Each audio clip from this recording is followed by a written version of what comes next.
दोस्तों, राधे राधे। दिल्ली की पेंशन योजना को लेकर मई 2025 में अब तक आपने बहुत सारे लोगों के ने बार बार पूछा है, पेंशन में देरी क्यों हो रही है, बढ़ी हुई राशि कब मिलेगी और अब तय तारीख क्या है। 24 नवंबर 2025 तक जो स्थिति दिख रही है उसे आज सीधे और साफ शब्दों में रख रही हूँ, ताकि आप अफवाहों की बजाय तथ्यों पर भरोसा करें। दिल्ली सरकार की ओर से 3 मुख्य सामाजिक पेंशन दी जाती हैं: वृद्धा पेंशन, विधवा पेंशन और दिव्यांग पेंशन। कई घरों में यही रकम दवाई, राशन और छोटे खर्चों का सहारा है। इसीलिए थोड़ी सी देरी भी बड़ा तनाव बना देती है। हाल की खबरों में पेंशन राशि बढ़ने की बात आई थी तो उम्मीद जगी थी, लेकिन साथ ही सवाल भी, जब मौजूदा किस्त ही समय पर नहीं आ रही तो बढ़ा हुआ अमाउंट खाते में कब दिखेगा। जो दर्शक और सब्सक्राइबर लंबे समय से जुड़े हैं वह जानते हैं कि दिल्ली में पेंशन हमेशा हर महीने एकदम फिक्स तारीख को नहीं आती है। फंड जारी होने के हिसाब से कई बार 2-3 महीने का पैसा एक साथ भेजा जाता है। कुछ परिवारों के लिए यह ठीक है, क्योंकि एक मुफ्त राशि से वह थोड़ा बड़ा खर्च निपटा लेते हैं, लेकिन जिनके पास कोई आय नहीं है उनके लिए हर महीने तय समय पर पैसा मिलना जरूरी है। सबसे अहम बात, आगे से समय सीमा समाज कल्याण की ओर से लक्ष्य रखा गया है कि सामान्य परिस्थितियों में हर महीने लगभग 7 तारीख तक पेंशन की राशि आधार से जुड़े बैंक खाते में पहुंच जाए। पहले 1 से 10 तारीख के बीच किसी भी दिन पैसा आ जाता था, लेकिन अब कोशिश है कि पहले सप्ताह में ही भुगतान हो। तकनीकी या बैंकिंग कारणों से एक दिन आगे पीछे हो सकता है, इसीलिए केवल एक दिन की देरी पर घबराने की जरूरत नहीं है।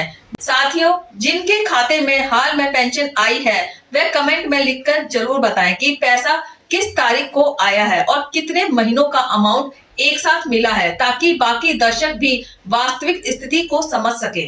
जो लोग पहली बार ऐसी जानकारी देख रहे हैं उनसे निवेदन है कि चैनल को सब्सक्राइब कर लें, ताकि पेंशन और बाकी सरकारी योजनाओं से जुड़ी जरूरी खबरें समय पर मिलती रहें। अब देरी के कारण की बात करते हैं। अप्रैल 2025 तक बहुत से लाभार्थियों की किस्तें वेरिफिकेशन और रिकॉर्ड की जांच के कारण अटकी रही। सरकार बदलने के बाद विभाग यह सुनिश्चित करता है कि लाभार्थी जीवित है, आधार और बैंक खाते सही हैं और कागजों में कोई गड़बड़ी तो नहीं है। जैसे राशन कार्ड की ई-केवाईसी में मृत या गैर हकदार लोगों का नाम हटाया जाता है, वैसे ही पेंशन सूची में भी सुधार होता है। जब तक यह प्रक्रिया पूरी नहीं हो जाती कुछ खातों में भुगतान रुक जाता है। कुछ दर्शकों ने ये लिखा है, अचानक 8 या 1 से अमाउंट खाते में आए और समझ नहीं आया कि कितने महीने की पेंशन है। इसका साधारण तरीका यह है कि देखें पिछली बार पैसा कब जमा हुआ था और आपकी मासिक पेंशन कितनी है। मान लीजिए प्रतिमाह 2500 स्वीकृत है, एक बार में 10,000 आए तो सामान्यतः यह 4 महीने की पेंशन है। अगर ऐसी गणना में दिक्कत हो तो कमेंट में पूछिए। यह सब्सक्राइबर एक दूसरे की मदद भी करते हैं।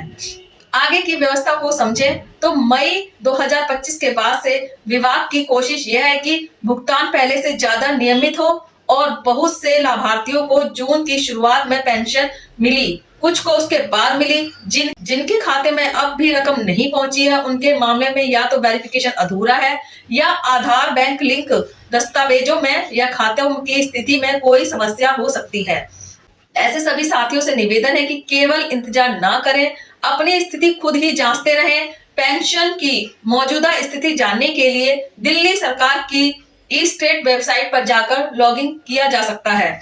वहां दिखाई देता है कि आपका लाभार्थी स्टेटस क्या है, आखिरी भुगतान कब हुआ और कोई आपत्ति या निलंबित वेरिफिकेशन तो नहीं है।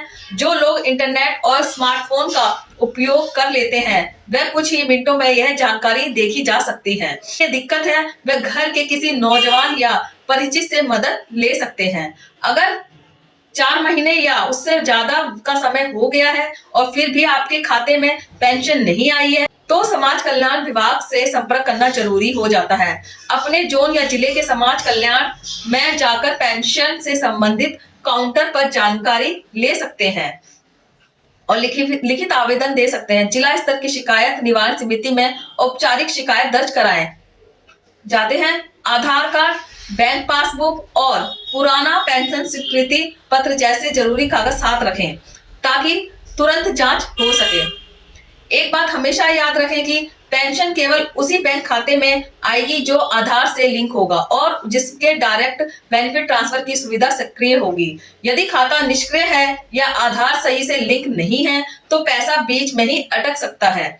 तो इसीलिए नजदीकी बैंक शाखा में जाकर या SMS और नेट बैंकिंग के माध्यम से एक बार जरूर जांच कर लें कि सब कुछ सही है या नहीं। समस्या मिले तो उसे तुरंत ठीक करवाएं।